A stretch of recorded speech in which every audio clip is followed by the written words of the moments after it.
So you've left me kind of like the fun part about being bilingual, you know. I think it speaks a lot to the identity of the person who is learning the two languages. And I think something that happens when you're a simultaneous bilingual, a person that's learning two languages at the same time, is that as a child, you really use both of them to kind of make sense of your world, which in a sense makes you kind of creative.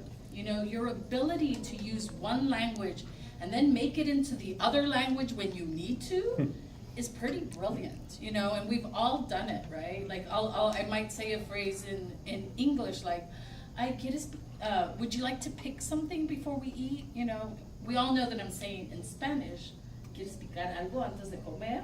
You know? But it's that ability to use both languages in a way, make an English word into Spanish, puchar.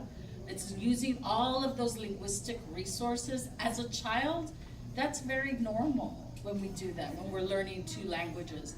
And I think that in a sense, we create this space and community with our parents, our peers, our family, in which language becomes very emotional.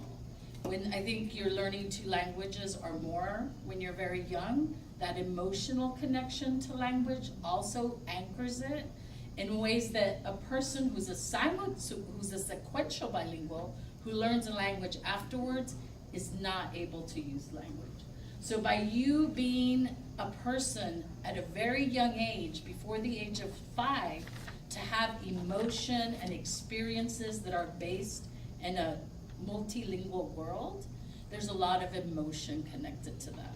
So what does that make you? More empathetic, right? More compassionate, and I would argue more creative, you know, having to use all these resources to make sense of either this language or that language.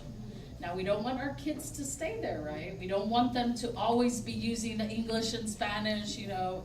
It's great when they're little, and it's great when they're doing it in close family and with friends, that you start to create kind of like this own language amongst your peer group, you know. But then I think when it comes to education, the purpose is that the students then know when to use it and when not to use language in that way.